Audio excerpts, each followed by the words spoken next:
श्री राधा रानी न सिर्फ ब्रज धाम की महारानी है बल्कि श्री कृष्ण के हृदय में भी सदा विराजमान है।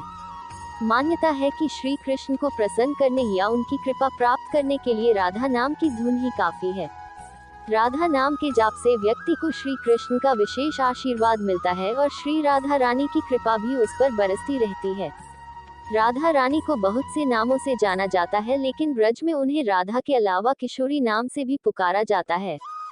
एक पौराणिक कथा के अनुसार द्वापर युग में अष्टावक्र नाम के एक प्रकांड विद्वान एवं संत हुआ करते थे।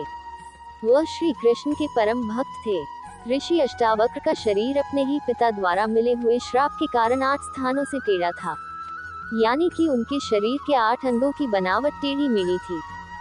इसी कारण से वह जहाँ भी जाते लोग उनका उपहास करते और लोगों का ये व्यवहार देख ऋषि अष्टावक्र उन्हें श्राप दे दिया करते थे। एक दिन ऋषि अष्टावक्र जब बरसाना पहुंचे तो वहां उनकी भेंट श्री राधा रानी से हुई। राधा रानी श्री कृष्ण के साथ विराजमान थी। अष्टावक्र जी को देख श्री राधा रानी धीमी धीमी मुस्कुराने लगी।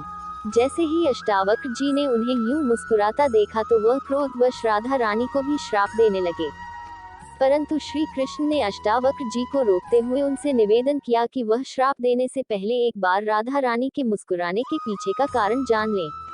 जब अष्टावक्र जी ने कारण पूछा तब श्री राधा रानी ने उन्हें अपने मुस्कुराने का मुख्य कारण बताया। श्री राधा रानी ने कहा कि वह अष्टावक्र जी के अंतर्मन में समाहित श्री कृष्ण की छवि को देखकर मुस्कुरा रही हैं। अष्टावक्र के भीतर का ज्ञान और उस ज्ञान के स्रोत कृष्ण की मनोरम छवि से श्री राधा रानी आनंदित हो रही हैं। राधा रानी की पूरी बात सुन अष्टावक्र ऋषि ने अपनी भूल के लिए क्षमा मांगी और प्रसन्न होकर राधा रानी को आजीवन किशोर अवस्था में रहने का वरदान दे दिया। किशोर अवस्था से ही राधा रानी का नाम किशोरी पड़ गया। तभी से श्री राधा रानी को किशोरी जी कहा जाने लगा और आज भी ब्रज की हर बालिका को किशोरी जी का ही रूप माना जाता है। राधा रानी की किशोरी रूप में पूजा भी की जाती है और उनका भव्य श्रृंगार भी होता है। कहते हैं श्री कृष्ण की हर बात में कोई न कोई लीला होती है, कोई न कोई ज्ञान छुपा होता है। ऐसे ही इस कथा के माध्यम से श्री कृष्ण ने संपूर्ण जगत को ये सीख दी है कि व्यक्ति को हमेशा अपना निर्णय सुनाने से पहले या दूसरे के बारे में कुछ भी बोलने से पहले उस व्यक्ति की पूरी बात सुननी चाहिए। राधे राधे बोलने की क्या महिमा है। एक बार एक व्यक्ति की मृत्यु हो गई। मरने के बाद उसने यमराज से पूछा, राधे राधे जपने की महिमा क्या है। यमराज ने कहा, मुझे नहीं पता, शायद इंद्रदेव इसके बारे में जानते हों।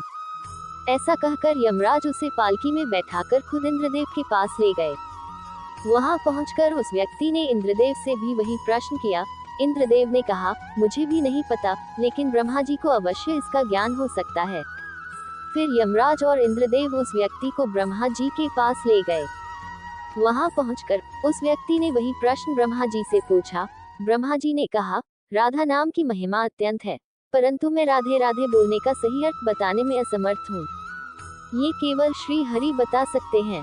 इसके पश्चात ब्रह्मा जी, इंद्रदेव और यमराज तीनों उस व्यक्ति की पालकी को लेकर श्री हरि के पास पहुँचे। वहां पहुंचकर उन्होंने नारायण से कहा, ये व्यक्ति पृथ्वी से आया है और राधा रानी के नाम की महिमा जानना चाहता है। नारायण ने मुस्कुराते हुए उत्तर दिया, एक बार राधे राधे बोलने की महिमा यह है कि आप जैसे दिव्य देवता इस व्यक्ति को स्वयं वैकुंठ धाम लाए हैं। इस प्रकार मुझ में विलीन होकर इस आत्मा को मोक्ष की प्राप्ति होगी। राधे राधे।